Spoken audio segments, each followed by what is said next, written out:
Nehemías 10, 35 al 37. Dice la palabra: además, nos comprometimos a llevar cada año al templo del Señor las primicias del campo y de todo árbol frutal, como también a presentar nuestros primogénitos y primeras crías de nuestro ganado, tanto vacuno como ovino, ante los sacerdotes que sirven en el templo de nuestro Dios, como está escrito en la ley.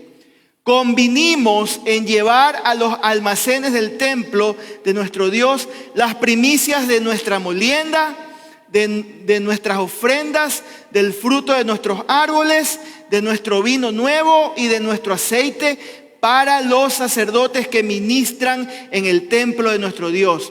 Convinimos también en dar la 10ª parte, el diezmo, de nuestras cosechas a los levitas, pues son quienes recolectan todo en los pueblos donde trabajamos, ¿no? Entonces aquí lo que estamos viendo en primer lugar es la reforma que hace Nehemías.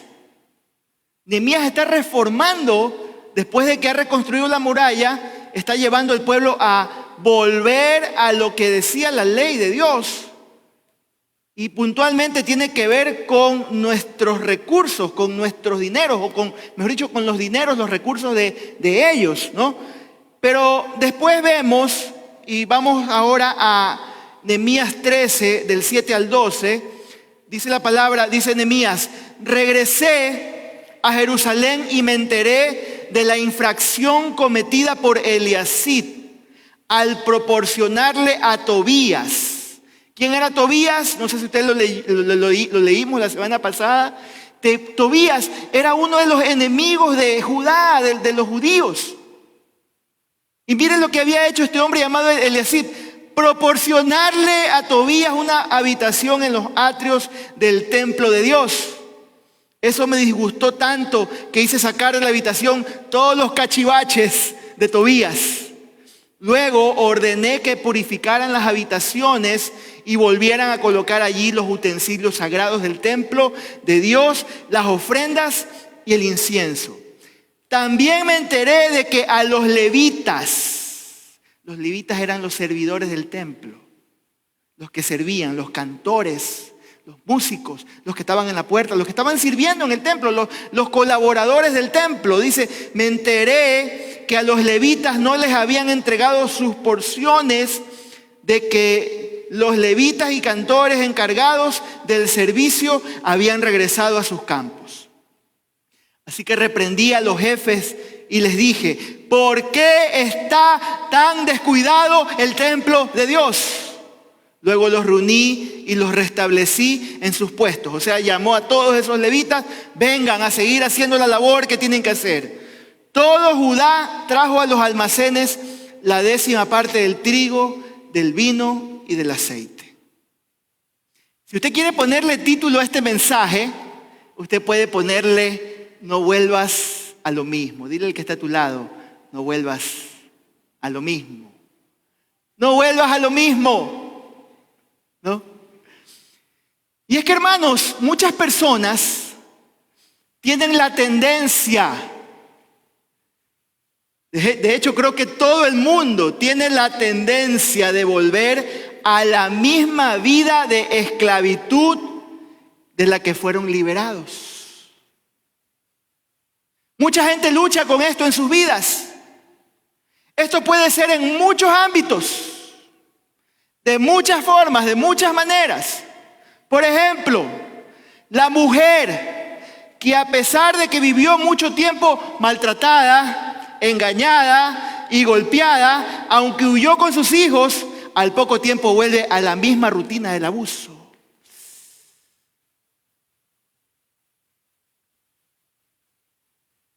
Muchas veces vuelven a lo mismo. Nosotros como iglesia somos pro matrimonio, pero no somos pro maltrato. No somos pro maltrato. Ni maltrato psicológico, ni maltrato físico, ni maltrato verbal. Eso no lo podemos permitir ni aceptar en la casa del Señor. Si en el reino de los cielos no es aceptado, tampoco aquí en la casa del Señor. No lo podemos permitir, y me gustan esos amenes de hombres de Dios, ¿no? Y si usted y las personas que están en las redes, mujeres que están en las redes, que están viviendo así, venga a conversar conmigo o denúncielo.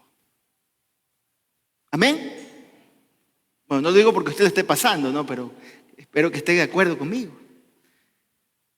El joven que vuelve a las malas compañías, a los malos hábitos, a los vicios, el joven que vuelve a las inmoralidades, ese joven o esa persona o ese adulto soltero que vuelve a la misma relación tóxica con su expareja, que vuelve a lo mismo, ¿no?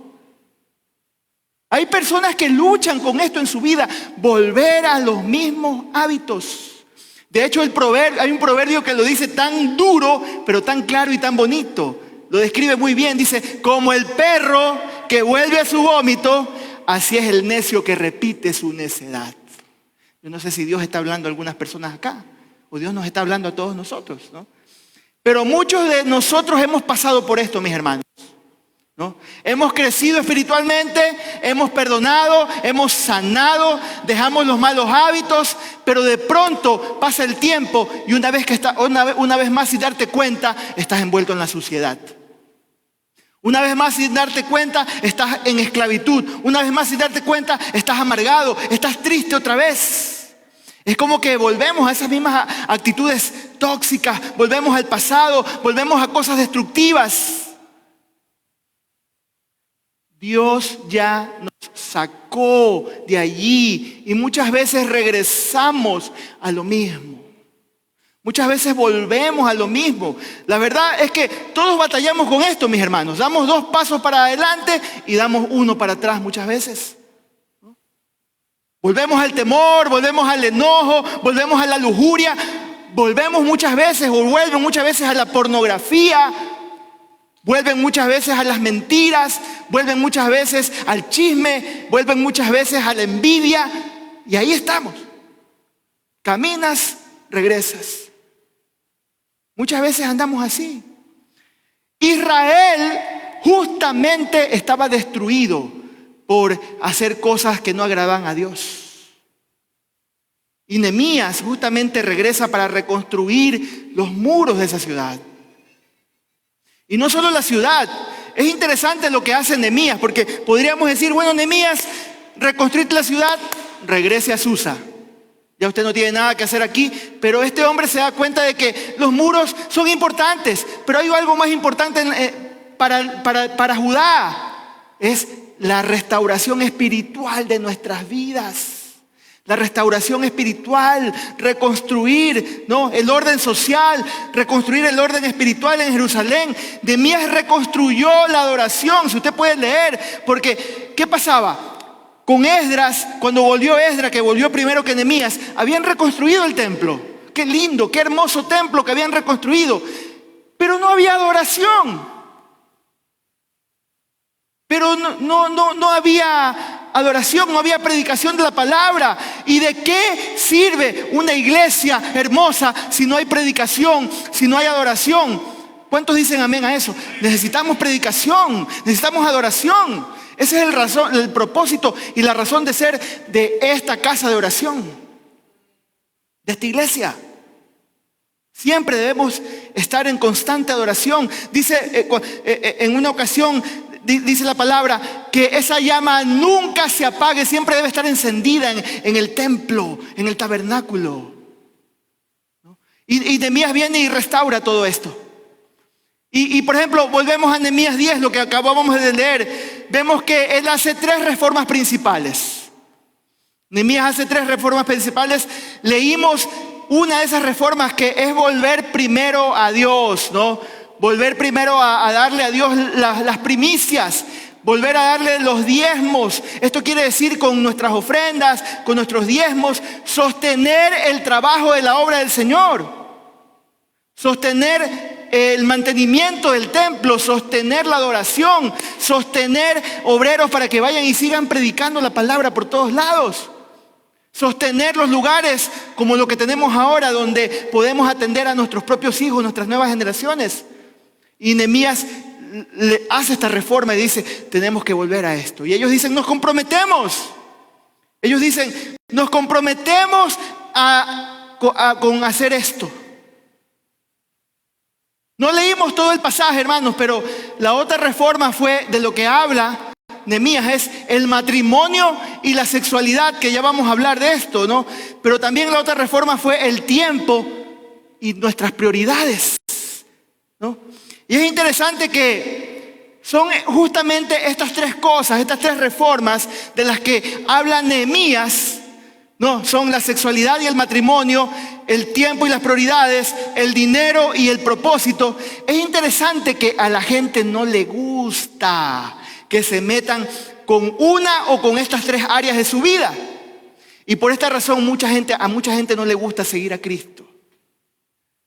A la gente no le agrada seguir a Cristo cuando tú le empiezas a hablar sobre dinero, sobre su forma de manejar el dinero, cuando le hablas sobre su forma de manejar su sexualidad, cuando le hablas cómo maneja su tiempo. La gente dice, yo necesito el perdón de los pecados. Yo necesito que Dios toque mi vida, ¿no? Pero no me toques ninguna de estas tres áreas.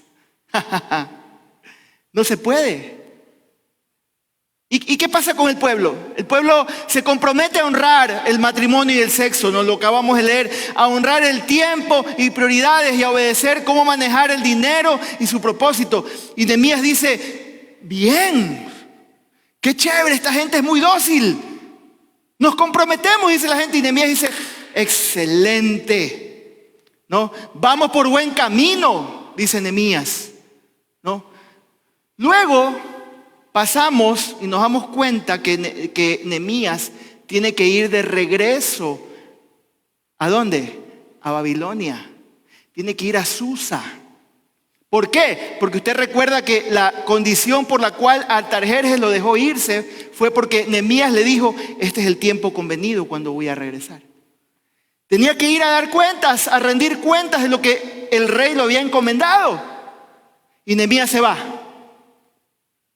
Nehemías se va a reportarse con el rey Artajerjes, el avance, está unos meses ahí, y en el capítulo 13, que lo acabamos de leer, cuando regresa a Jerusalén, se da cuenta que Israel ha vuelto a lo mismo. Que Israel ha vuelto atrás, como vivían las otras naciones paganas, en inmoralidad sexual, como usaban el tiempo, las otras culturas, y cómo usaban su dinero y el propósito de él, las otras culturas.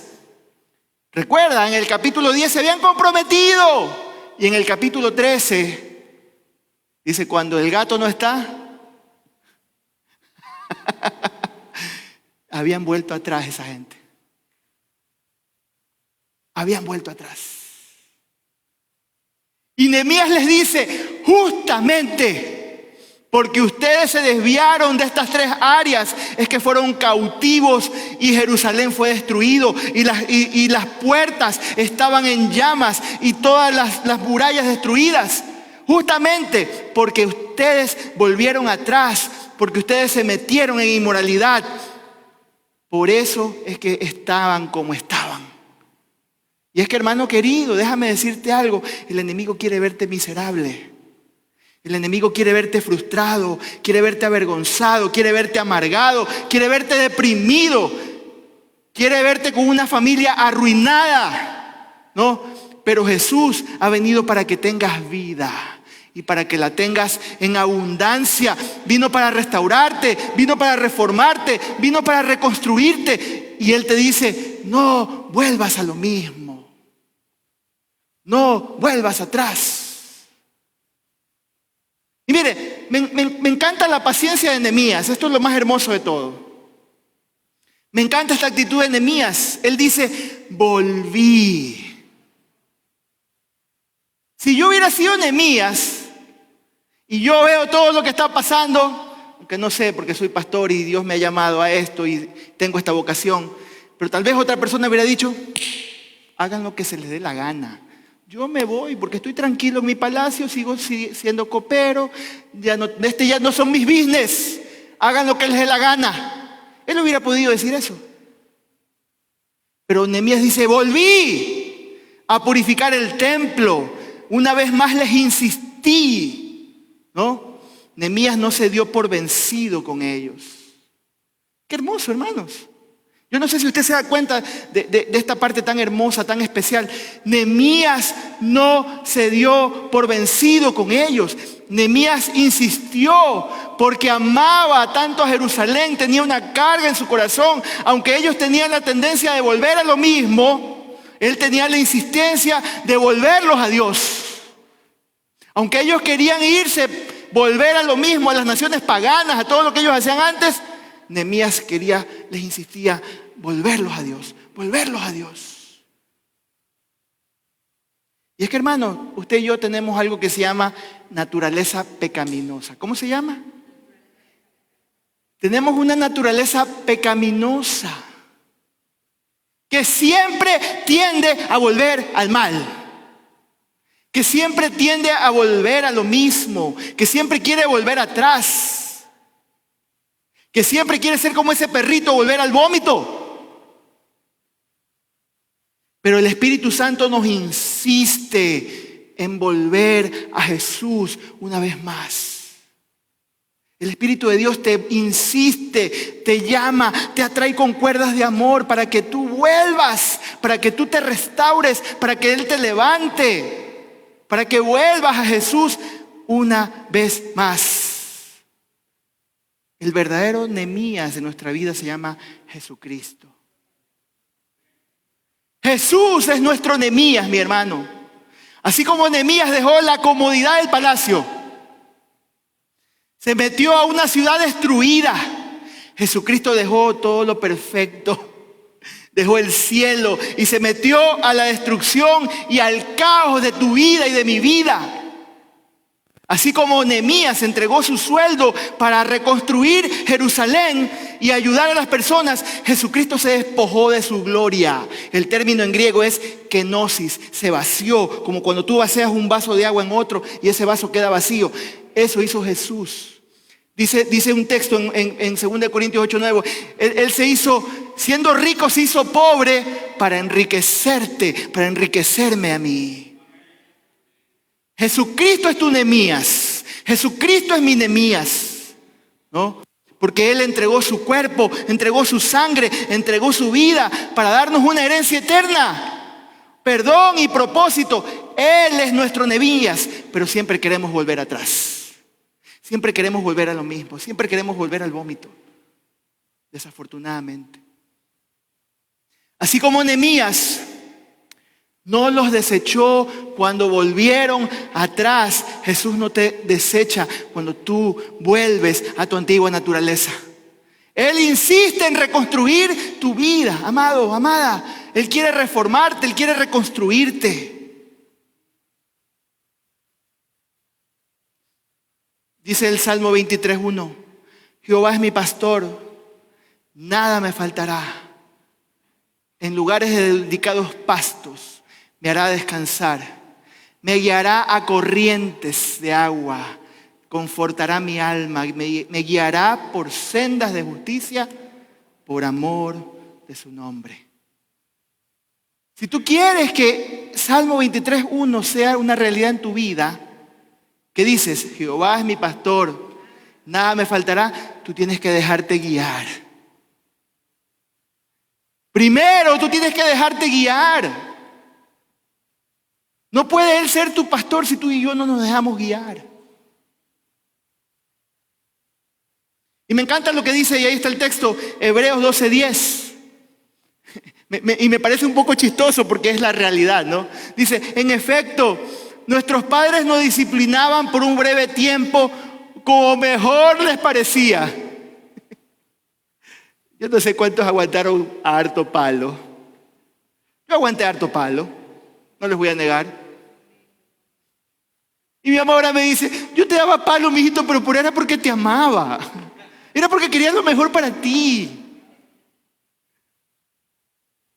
Y da risa porque así dice el texto, ¿no? Ellos pensaban que hacían lo correcto. Ellos pensaban que hacían bien. Yo sé que usted también disciplina a sus hijos, ¿no? Pero Dios lo hace para nuestro bien, a fin de que participemos de su santidad, ¿no?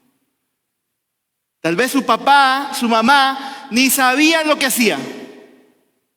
Pero Dios, que es perfecto, sabe lo que es mejor para ti y para mí. Aunque a veces pareciera disciplina, aunque a veces decimos, esto es injusto, Dios. Aunque a veces decimos, Señor, ¿hasta cuándo? ¿Por qué? ¿Para qué? Pero Dios nos está guiando por el camino correcto, ¿no? Dios te está guiando por el camino correcto y te dice, hijito, venga por aquí. No vuelvas atrás, papacito. Vamos para adelante. Te trata como un niño pequeño muchas veces. Te guía, me guía. Ahora, yo quiero que pensemos en esta pregunta. En estas preguntas, quiero que las piense para usted mismo. Y quiero proponerle algunas cosas con respecto a esta pregunta. ¿Qué quiere Jesús reformar en ti? ¿Qué quiere Jesús reformar en ti? ¿Dónde has vuelto a lo mismo y Jesús quiere volverte a la senda correcta? ¿No? ¿Te recuerda la lectura bíblica? Hasta Tobías, que era enemigo de los judíos, lo habían metido al templo. Le habían hecho un cuartito al enemigo de los judíos. ¿Dónde en tu vida se ha metido el diablo a vivir otra vez?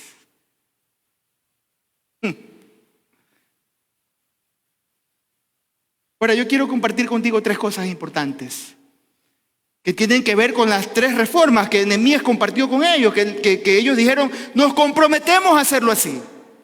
La primera cosa que Nehemías propone es, él quiere restaurar nuestra sexualidad.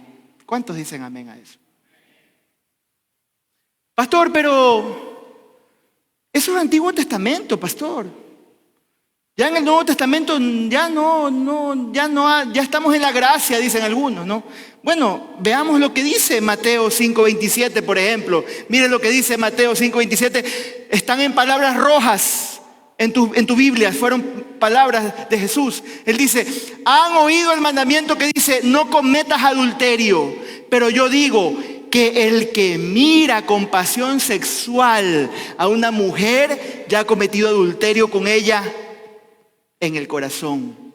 Por tanto, si tu ojo, incluso tu ojo bueno, te hace caer en pasiones sexuales, sácatelo y tíralo. Es preferible que pierdas una parte de tu cuerpo y no que todo tu cuerpo sea arrojado al infierno, ¿no? Hermano querido, tu pureza sexual nace en tu corazón.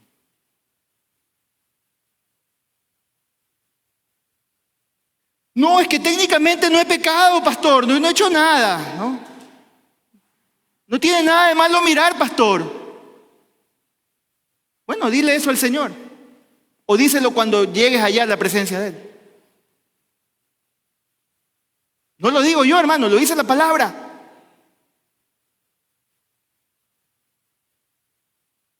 Tu pureza sexual nace en tu corazón. Siempre recuerda eso.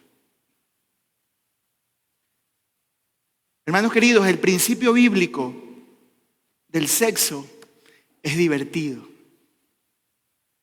Es para nuestro placer. Es para procrear. Es maravilloso. Pero debe ser practicado entre un hombre y una mujer dentro del pacto seguro y sagrado del matrimonio. Toda actividad sexual fuera del matrimonio, Dios dice que es pecado. No es para condenarte, no te estoy condenando, no es para condenarle. Jesús perdona nuestros pecados, pero además de perdonarte, Él quiere guiarte, Él quiere guiarnos, Él quiere pastorear tu alma, Él quiere reformarte, Él quiere ayudarte. Y fue exactamente lo que les dijo a los judíos cuando estuvo con ellos ahí en Jerusalén, cuando restauraron los muros. Hermano querido, no importa si eres casado, no importa si eres soltero, si eres soltera, casada, ¿no? Usted y yo podemos tener tentaciones. Avíseme si alguien aquí no tiene tentaciones.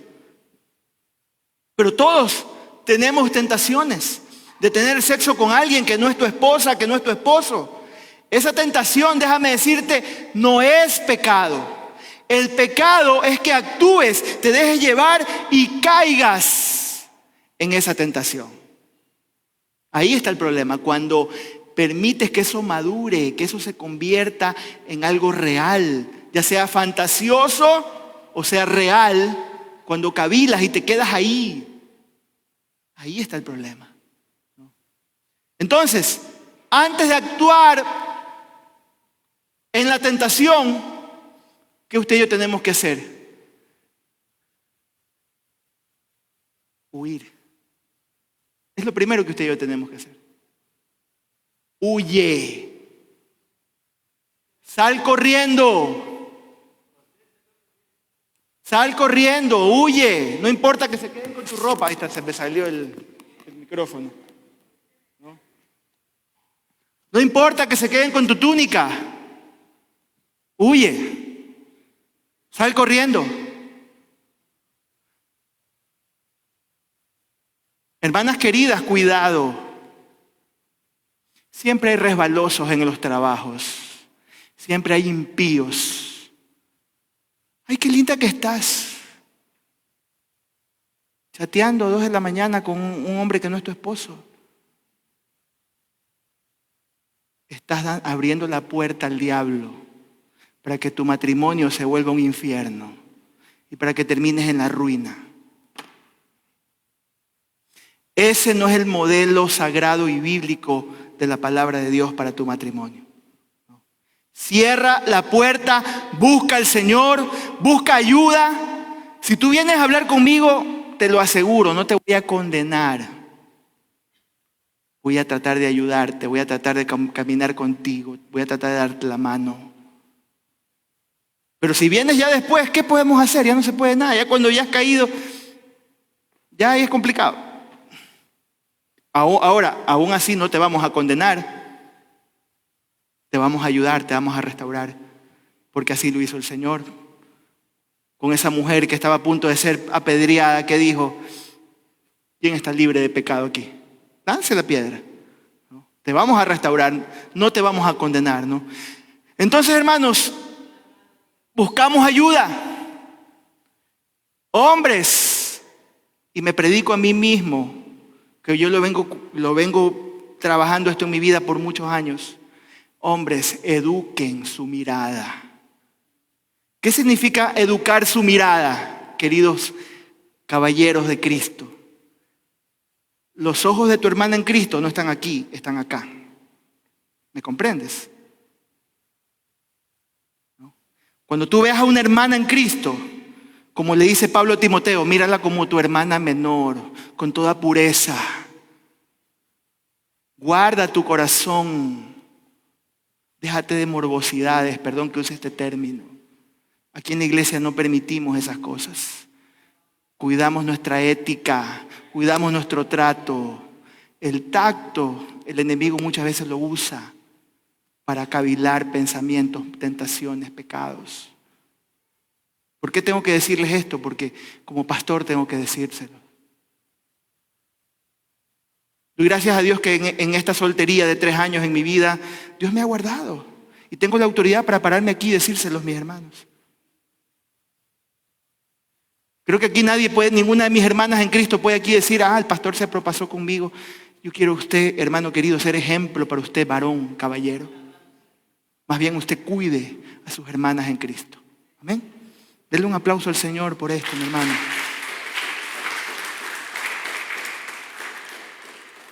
Caminemos en pureza. Amén.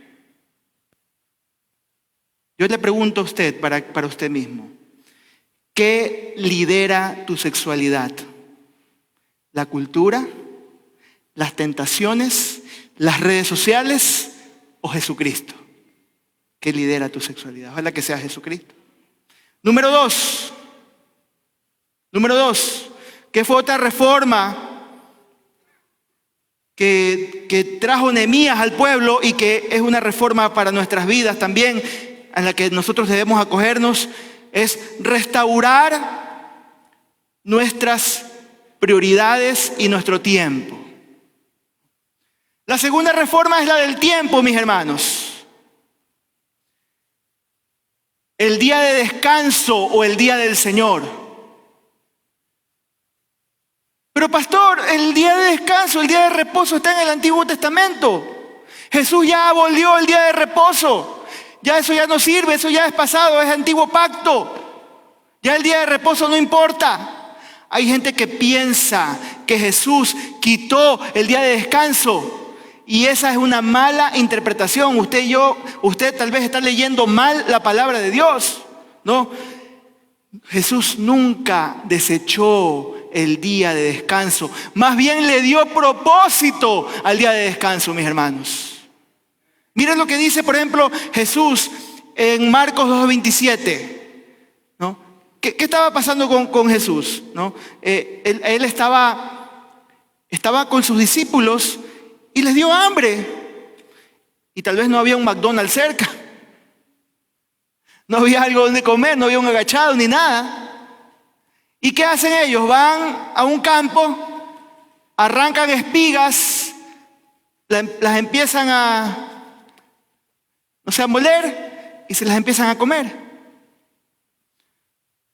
Y los fariseos, los intérpretes de la ley, empiezan a criticarlo y empiezan a retarlo al Señor y a sus discípulos, que por qué hacen eso, ¿no? Pero Jesús les dice, después Jesús les dijo, ¿por qué estaban bravos? Porque lo estaban haciendo en un día de descanso, ¿no? En un día de reposo, en un Shabbat que se llama, ¿no? Él dice, el día de descanso se hizo para satisfacer las necesidades de la gente y no para que la gente satisfaga los requisitos del día de descanso. Así que el Hijo del Hombre es Señor incluso del día de descanso. A mí me encanta porque el Señor aquí dice dos cosas importantes para nuestra vida, ¿no? Increíble, el día de descanso, el día de reposo, increíble, hermanos. Él dice, y esto yo sé que te va a ayudar mucho a ti, mi hermano, mi hermana, ¿no? Como les dije, lo estaban criticando, ¿no? Y los fariseos le dicen, no se te permite trabajar en día de descanso. Y el Señor les dice, pero no estamos trabajando, estamos comiendo, ¿no? Y Jesús les dice, ustedes están mal, ustedes están equivocados. Ustedes obedecen los requisitos, pero se les olvida el propósito. Y muchas veces podemos ser así. Y así es el legalismo. Estamos preocupados más por los requisitos. Estamos preocupados por al pie de la letra todo lo que dicen los estatutos. Pero nos olvidamos del propósito.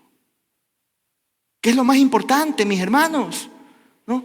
El propósito del día de descanso justamente es comer, es restaurarse, es renovarse.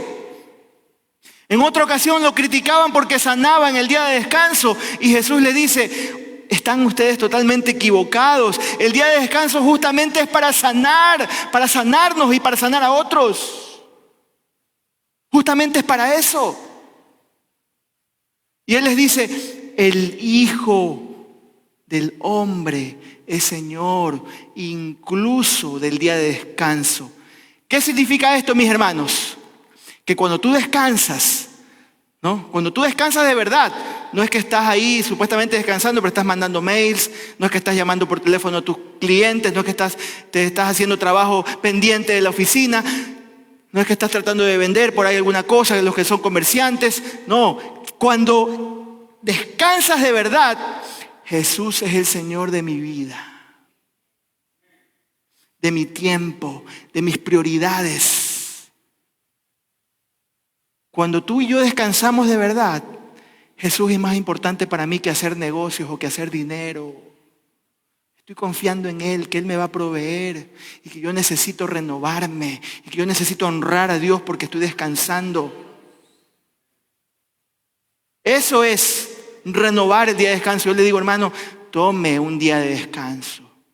Domingo, chévere, venga a la iglesia, busque al Señor y vaya a la tarde con su familia a compartir. No hay gente que está afanada y corriendo para acá y para allá. ¿Cuándo descansas? Cuando me muera.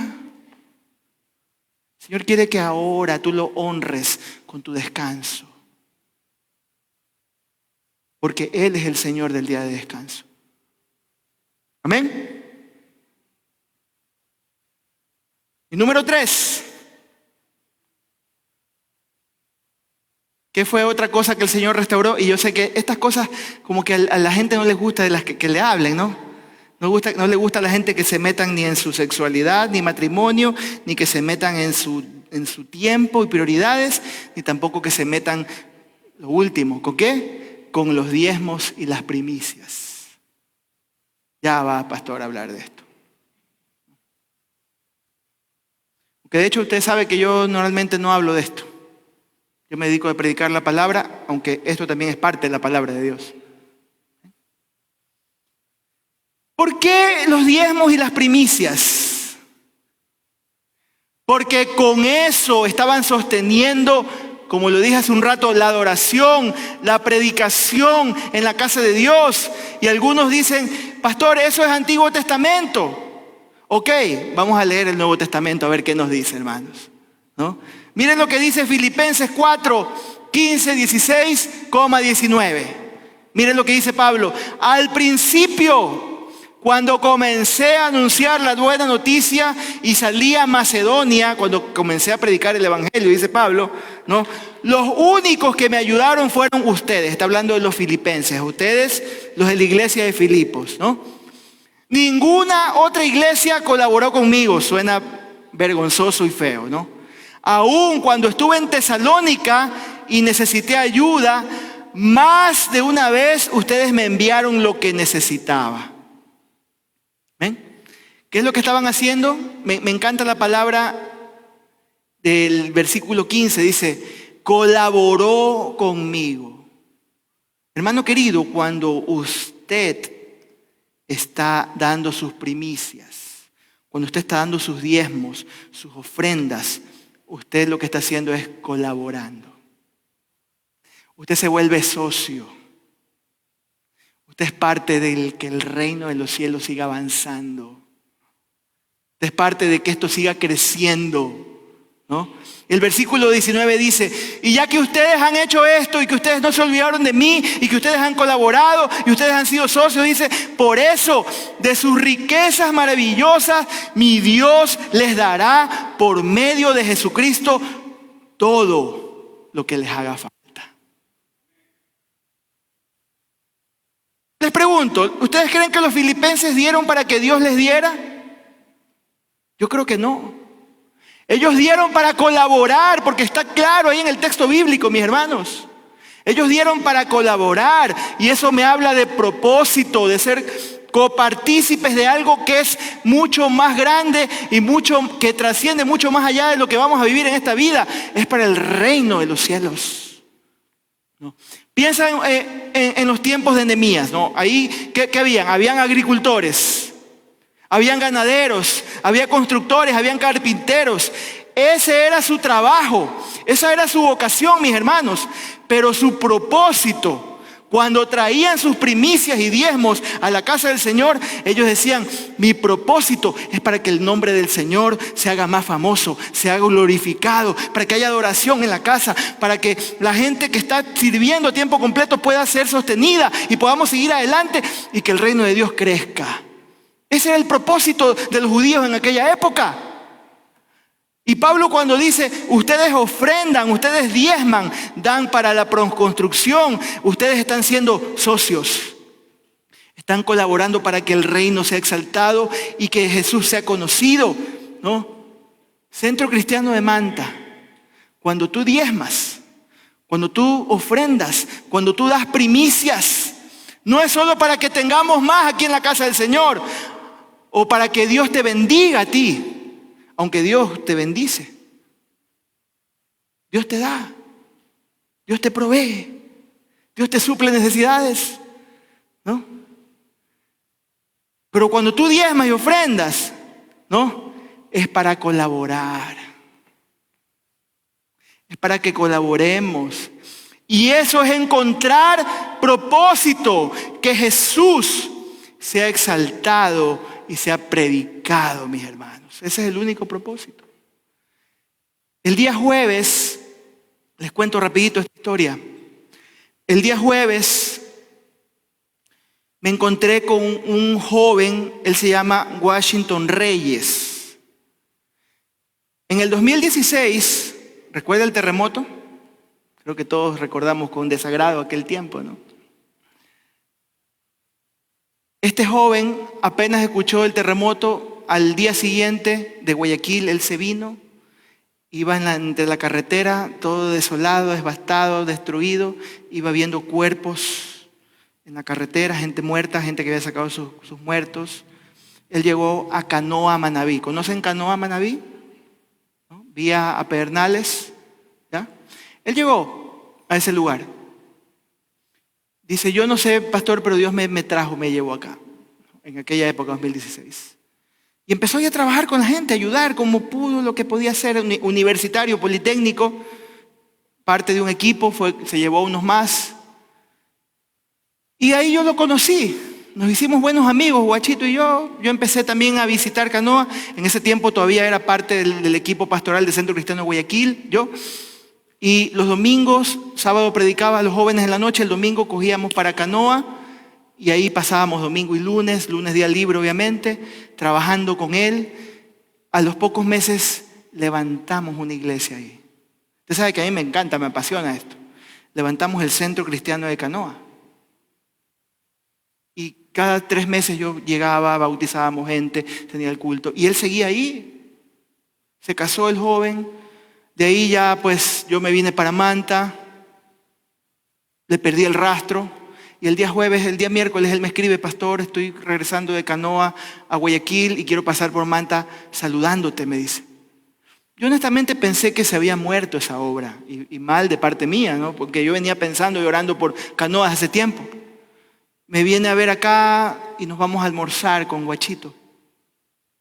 Y estamos llegando a un acuerdo de volver a retomar la obra del Señor ahí en Canoa.